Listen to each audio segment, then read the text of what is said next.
Hi ನಮಸ್ಕಾರ, welcome back to my cooking channel. ನಾನಿವತ್ತು ಮೂಲಂಗಿ ಸಾರನ್ನು ಹೇಗೆ ಮಾಡೋದು ಅಂತ ತೋರಿಸ್ಕೊಡ್ತಾ ಇದ್ದೀನಿ. ಇದಕ್ಕೆ 1 ಕಪ್ಪು ತೊಗರಿಬೇಳೆಯನ್ನು ಇದನ್ನು 2 ಸಲ ವಾಶ್ ಮಾಡಿಕೊಂಡು ಇದಕ್ಕೆ ಕುದಿಯೋ ನೀರನ್ನು ಹಾಕಿದ್ದೀನಿ. ತೊಗರಿಬೇಳೆ ಎಷ್ಟು ತೊಗೊಂಡಿದ್ದೀವಿ ಅದರ ಡಬಲ್ ಅಷ್ಟು ನೀರನ್ನು ಹಾಕ್ಕೊಂಡ್ಬಿಟ್ಟು ಇದಕ್ಕೆ 1/4 ಟೀ ಸ್ಪೂನ್ ಅರಿಶಿನ ಪುಡಿ, 2 ಬೆಳ್ಳುಳ್ಳಿ ಹೆಸಳು, 1-2 ಡ್ರಾಪ್ ಎಣ್ಣೆ, ಹಾಗೆಯೇ 1 ಟೊಮೆಟೊವನ್ನು ಹಾಕ್ಕೊಂಡಿದ್ದೀನಿ. ಈ ಬೇಳೆಯನ್ನು ಈಗ ಒಂದು 4 ವಿಷಲ್ ಕೂಗಿಸ್ಕೊಳ್ತಾ ಇದ್ದೀನಿ. ಸಾಫ್ಟಾಗಿ ಬೇಯಿಸಬೇಕಾಗತ್ತೆ. ಈಗ ಇನ್ನೊಂದು ಪಾತ್ರೆಯಲ್ಲಿ ಮೂಲಂಗಿ ಹಾಗೆ ಈರುಳ್ಳಿಯನ್ನು ಬೇಯಲಿಕ್ಕೆ ಇಟ್ಬಿಡೋಣ. ಹಾಗೆ ಇದಕ್ಕೆ 1 ಟೀ ಸ್ಪೂನ್ ಉಪ್ಪನ್ನು ಕೂಡ ಹಾಕ್ಕೊಂಡಿದ್ದೀನಿ, ದೊಡ್ಡ ಉಪ್ಪನ್ನು. ಇದೇ ಟೈಮ್ನಲ್ಲಿ ಮೂಲಂಗಿ ಸಾರಿಗೆ ಖಾರವನ್ನು ರೆಡಿ ಮಾಡ್ಕೊಳ್ಳೋಣ. ಇಲ್ಲಿ 2 ಟೇಬಲ್ ಸ್ಪೂನು ಕಾಯಿನ ಹಾಕ್ಕೊಂಡಿದ್ದೀನಿ ನಾನು. ಕಾಯಿನ ಒಂದು ಸಲ ರುಬ್ಕೊಂಡ್ಬಿಟ್ಟು ಇದಕ್ಕೆ 1.5 ಟೇಬಲ್ ಸ್ಪೂನ್ ಖಾರದ ಪುಡಿ, 2 ಟೇಬಲ್ ಸ್ಪೂನ್ ಧನಿಯಾ ಪುಡಿ, ಸ್ವಲ್ಪ ಹುಣಸೆಹಣ್ಣು ಹಾಕ್ಕೊಂಡಿದ್ದೀನಿ. ಹಾಗೆಯೇ ಇಲ್ಲಿ ಬೇಳೆ ಕೂಡ ರೆಡಿಯಾಗಿದೆ ನೋಡಿ. ಬೇಳೆ ಇಷ್ಟು ಸಾಫ್ಟಾಗಿ ಬೇಯಿಸ್ಕೊಂಡಿದ್ದೀನಿ. ಇಲ್ಲಿ ಕಾಣ್ತಾ ಇರೋ ಟೊಮೆಟೊವನ್ನು ಕೂಡ ನೀವು ಜಾರಿಗೆ ಹಾಕ್ಕೊಳ್ಬೋದು, ಇಲ್ಲಾಂದರೆ ಹಾಗೆಯೇ ಸ್ಮ್ಯಾಶ್ ಮಾಡಿಕೊಂಡ್ರೂ ನಡೆಯುತ್ತೆ. ಈ ಬೇಯಿಸಿರೋ ಬೇಳೆಯನ್ನು ತರಕಾರಿ ಜೊತೆ ಮಿಕ್ಸ್ ಮಾಡ್ಕೊಳ್ಳೋಣ. ಈ ಜಾರಿಗೆ ಸ್ವಲ್ಪ ಕೊತ್ತಂಬರಿ ಸೊಪ್ಪು ಕೂಡ ಹಾಕ್ಕೊಂಡಿದ್ದೀನಿ. ಬನ್ನಿ ಈಗ ಸಾಂಬಾರು ಪುಡಿ ಬದಲೇ ನಾನಿಲ್ಲಿ ಸ್ವಲ್ಪ ಸಾಂಬಾರು ಪುಡಿಯನ್ನು ರೆಡಿ ಮಾಡ್ಕೊಳ್ತಾ ಇದ್ದೀನಿ. ಸ್ವಲ್ಪ ಇಲ್ಲಿ ಕರಿಬೇವು ಸೊಪ್ಪನ್ನು ಹಾಕ್ಕೊಂಡಿದ್ದೀನಿ. ಫಸ್ಟಿಗೆ 1 ಟೇಬಲ್ ಸ್ಪೂನ್ ಕಡಲೆಬೇಳೆ, 1/2 ಟೇಬಲ್ ಸ್ಪೂನು ಉದ್ದಿನ ಬೇಳೆಯನ್ನು ಹಾಕ್ಕೊಳ್ತಾ ಇದ್ದೀನಿ.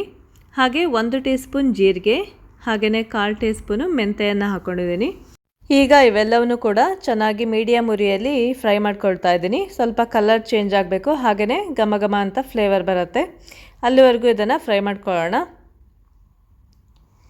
ನೋಡಿ ಈಗ ಫ್ರೈ ಆಗಿದೆ. ಇದನ್ನು ಕೂಡ ನಾನು ಜಾರಿಗೆ ಆ್ಯಡ್ ಮಾಡ್ಕೊಳ್ತಾ ಇದ್ದೀನಿ. ಇದನ್ನು ಸ್ವಲ್ಪ ನೀರನ್ನು ಹಾಕ್ಕೊಂಡ್ಬಿಟ್ಟು ಚೆನ್ನಾಗಿ ಈ ಥರ ಪೇಸ್ಟ್ ಮಾಡ್ಕೊಳ್ಬೇಕಾಗತ್ತೆ. ಈಗ ಸಾರಿನ ಮಸಾಲೆ ರೆಡಿಯಾಗಿದೆ. ಅದನ್ನು ಕೂಡ ಈಗ ಈ ಬೇಯಿಸಿಡ್ತಕ್ಕಂಥ ತರಕಾರಿ ಜೊತೆಗೆ ಹಾಕ್ಕೊಂಡಿದ್ದೀನಿ. ಹಾಗೆಯೇ ಇದೇ ಟೈಮ್ನಲ್ಲೇ ನೀವು ಉಪ್ಪು ಖಾರವೆಲ್ಲ ಚೆಕ್ ಮಾಡ್ಕೋಬೋದು. ಈಗ ಮೂಲಂಗಿ ಸಾರು ಕಂಪ್ಲೀಟಾಗಿ ರೆಡಿಯಾಗಿದೆ. ಓಕೆ, ನೀವು ಕೂಡ ಮನೆಯಲ್ಲಿ ಈ ರೀತಿಯೂ ಕೂಡ ಒಂದು ಸಲ ಟ್ರೈ ಮಾಡಿ ನೋಡಿ, ತುಂಬ ಚೆನ್ನಾಗಿರುತ್ತೆ. ಹಾಗೆಯೇ ಈ ಸಾರಿಗೆ ಬೇಕಾದ ಒಗ್ಗರಣೆಯನ್ನು ರೆಡಿ ಮಾಡ್ಕೊಳ್ಳೋಣ. ಈ ಸಾರಿನ ಒಗ್ಗರಣೆ ಮಾಡಲಿಕ್ಕೆ ನಾನಿಲ್ಲಿ 2 ಟೇಬಲ್ ಸ್ಪೂನು ತುಪ್ಪ ಹಾಕ್ಕೊಂಡಿದ್ದೀನಿ. ಹಾಗೆಯೇ ಅದಕ್ಕೆ 1 ಟೀ ಸ್ಪೂನು ಸಾಸಿವೆ, ಹಾಗೆ 1/4 ಟೀ ಸ್ಪೂನು ಜೀರಿಗೆ, 1/4 ಟೀ ಸ್ಪೂನ್ಗಿಂತನೂ ಕಡಿಮೆ ಮೆಂತೆಯನ್ನು ಹಾಕ್ಕೊಳ್ತಾ ಇದ್ದೀನಿ. ಇದೆಲ್ಲ ಫ್ಲೇವರ್ಗೆ ತುಂಬ ಚೆನ್ನಾಗಿರುತ್ತೆ. ಹಾಗೆಯೇ ಸ್ವಲ್ಪ ಇಂಗನ್ನು ಕೂಡ ಹಾಕ್ಕೊಳ್ತಾ ಇದ್ದೀನಿ. 1 ಒಣಮೆಣಸಿಕಾಯಿ ಕೂಡ ಹಾಕ್ಕೊಂಡಿದ್ದೀನಿ. ಇಲ್ಲಿ ಸಾರಿಗೆ ಬೇಕಾದಂಥ ಒಂದು ಒಗ್ಗರಣೆ ರೆಡಿಯಾಗಿದೆ. ಇದನ್ನು ಸಾರಿಗೆ ಹಾಕ್ಕೊಳ್ತಾ ಇದ್ದೀನಿ. ಈಗ ನೋಡಿ, ಈಗ ಮೂಲಂಗಿ ಸಾರು ರೆಡಿಯಾಗಿದೆ. ಈ ಒಗ್ಗರಣೆಯನ್ನು ಕೂಡ ಹಾಕ್ಕೊಳ್ಳಿ.